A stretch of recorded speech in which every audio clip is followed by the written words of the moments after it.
رسولہ الکریم۔ آج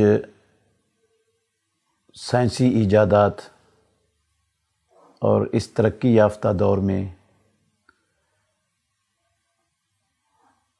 یہ ایک مسئلہ بہت بڑی اہمیت کا حامل بن چکا ہے کہ ساری دنیا میں رمضان المبارک اور عید ایک دن ہوگی یا ہر علاقے کا مطلع مختلف ہوگا۔ اس میں بڑے بڑے دو اقوال ہیں۔ ایک قول یہ ہے کہ ہر علاقے والوں کے لیے اس علاقے کا مطلع معتبر ہوگا۔ جس علاقے والوں کو چاند نظر آ گیا وہ روزہ رکھیں گے اور وہ شوال کا مہینہ سمجھیں گے، اور جس علاقے والوں کو چاند نظر نہ آیا ان کی تاریخ وہ اس تاریخ سے مختلف ہو جائے گی۔ دوسرا قول یہ ہے بہت سے اہل علم کا کہ چاند دنیا کے کسی خطے میں جب ایک بھی مسلمان نے دیکھ لیا، دنیا کے کسی کونے میں بھی، تو وہ ساری دنیا کے مسلمانوں پر لازم ہو جائے گا کہ وہ اس کو رمضان کا مہینہ سمجھ لیں، شوال کا مہینہ سمجھ لیں، دنیا کے کسی خطے میں بھی نظر آ جائے، ساری دنیا کا ایک ہی مطلع ہے۔ ان میں سے جو میری فہم اور میری سمجھ کے مطابق جہاں تک میں نے پڑھا ہے، راجح قول وہ یہ ہے کہ ہر علاقے والوں کا مطلع دوسرے علاقے والوں سے مختلف ہے۔ اس کی میں موٹی موٹی 3 دلیلیں آپ کے سامنے رکھتا ہوں، آپ نے اس پر غور کرنا ہے۔ پہلی دلیل ہے صحیح مسلم شریف کے اندر حدیث۔ قریب یہ غلام ہیں عبداللہ بن عباس رضی اللہ عنہما کے۔ ام الفضل یہ بیوی ہیں عباس رضی اللہ عنہ کی۔ انہوں نے قریب کو شام میں کسی اپنے کام کی غرض سے بھیجا، مدینہ طیبہ سے۔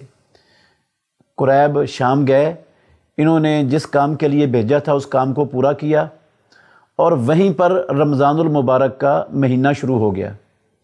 وہاں انہوں نے جمعے کی رات کو چاند دیکھا، یعنی ہفتے والے دن پہلا روزہ بن رہا تھا۔ جب یہ واپس آئے مدینہ طیبہ تو رمضان المبارک کے مہینے کے آخری دن تھے۔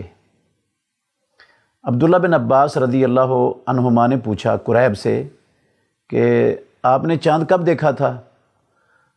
قریب کہتے ہیں ہم نے چاند جمعے کی شام کو دیکھا تھا۔ عبداللہ بن عباس رضی اللہ عنہما کہتے ہیں کیا تم نے خود دیکھا ہے؟ انہوں نے کہا ہاں میں نے بھی دیکھا ہے، لوگوں نے بھی دیکھا ہے۔ تو سب لوگوں نے روزہ رکھا ہے۔ امیر معاویہ جو امیر المومنین تھے اس وقت، انہوں نے بھی روزہ رکھا ہے۔ عبداللہ بن عباس رضی اللہ عنہما کہتے ہیں کہ ہم نے تو ہفتے والے دن شام کو دیکھا ہے، اور ہم جو ہے نا ہفتے والے دن کے اعتبار سے ہی اپنی گنتی کو پورا کریں گے، یا 30 روزوں کو پورا کریں گے، یا ہمیں پہلے چاند نظر آ جائے۔ تو قریب کہتے ہیں کیا آپ امیر معاویہ رضی اللہ عنہ کی رویت کو، ان کے روزے کو معتبر نہیں سمجھیں گے؟ انہوں نے کہا نہیں۔ عبداللہ بن عباس رضی اللہ عنہ کہتے ہیں نہیں، ہاکذا امرنا رسول اللہ صلی اللہ علیہ وسلم، ہمیں رسول اللہ صلی اللہ علیہ وسلم نے ایسے ہی کرنے کا حکم دیا ہے۔ تو یہ حدیث اہل علم نے اس سے ایک تو ان الفاظ سے استدلال کیا ہے کہ ہاکذا امرنا رسول اللہ صلی اللہ علیہ وسلم، یہ جو عبداللہ بن عباس رضی اللہ عنہما نے کہا یہ دلیل ہے، محل شاہد ہے کہ ہمیں رسول اللہ صلی اللہ علیہ وسلم نے ہر علاقے کے لوگوں کے لیے اپنے علاقے کے مطلع کا اعتبار کرنے کا حکم دیا ہے۔ ہم شام والوں کے مطلع کا اعتبار نہیں کریں گے بلکہ مدینے کے رہنے والے لوگوں کے مطلع کا اعتبار کریں گے۔ دوسری بات یہ ہے، حضرت عبداللہ بن عباس رضی اللہ تعالی عنہما ان کے اس قول کے خلاف کسی ایک صحابی کی بھی رائے نہیں تھی، کسی نے بھی ان سے اختلاف نہیں کیا، تو یہ صحابہ کے دور کا اجماع بن گیا اس بات پر۔ اور تیسری بات یہ ہے کہ صحابہ اور تابعین میں سے کسی کا قول بھی، کسی صحابی کا اور کسی تابعی کا، اسی حدیث کے بنا پر، یہ عبداللہ بن عباس رضی اللہ عنہما والی جو آپ نے سنی ہے، اسی حدیث کی بنا پر کسی نے اس میں اختلاف نہیں کیا، نہ صحابہ میں سے کسی نے اور نہ تابعین میں سے کسی نے۔ تو ایک دلیل تو یہ ہے کہ شام والوں کا مطلع اس حدیث سے معلوم ہوا اور ہے، اور مدینے والوں کا مطلع اور ہے، اور عبداللہ بن عباس رضی اللہ عنہما نے اس کو رسول اللہ صلی اللہ علیہ وسلم کا حکم قرار دیا کہ اللہ کے نبی نے ہمیں ایسا ہی حکم دیا ہے، ہم ان کے مطلع کے پابند نہیں ہیں۔ دوسری دلیل یہ ہے کہ رسول مکرم صلی اللہ علیہ وسلم 10 محرم کا روزہ رکھا کرتے تھے۔ پھر آپ صلی اللہ علیہ وسلم نے فرمایا میں آئندہ سال زندہ رہا تو ضرور 9 محرم کا روزہ رکھوں گا۔ یہ جو رسول اللہ صلی اللہ علیہ وسلم کا 10 محرم کا روزہ ہوتا تھا یا 9 محرم کا، یہ حجاز کے جو ہے نا حساب سے ہوتا تھا، حجاز والوں کے حساب سے۔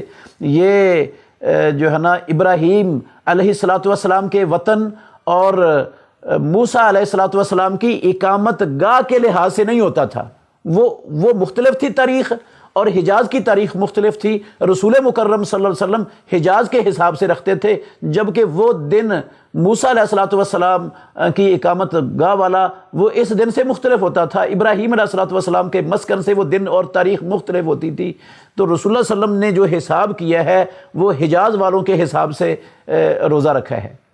تیسری دلیل یہ ہے کہ جو علم فلکیات کے ماہرین ہیں وہ کہتے ہیں کہ یہ جو مطالعے کا مختلف ہونا ہے نا دنیا میں، یہ حس اور حقیقت پر مبنی ہے، حس اور حقیقت پر مبنی ہے، کیونکہ چاند مغرب سے طلوع ہوتا ہے، اور یہ جب چاند مغرب سے طلوع ہو جائے تو مغرب والوں کے لیے تو وہ تاریخ ہو جائے گی چاند کی پہلی تاریخ، لیکن مشرق والوں کے لیے ضروری نہیں ہے کہ وہ چاند کی پہلی تاریخ ہو۔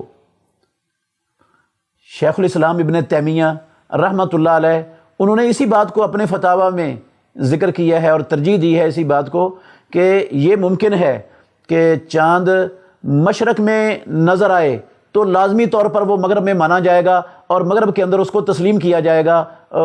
مشرق میں نظر آنا یہ مغرب والوں کے لیے بھی معتبر ہوگا۔ ولا ینعکس، شیخ الاسلام ابن تیمیہ کہتے ہیں اس کے الٹ نہیں ہوگا کہ مغرب میں چاند نظر آیا تو وہ مشرق والوں کے لیے اس کا اعتبار لازمی ہوگا، ایسا نہیں ہو سکتا۔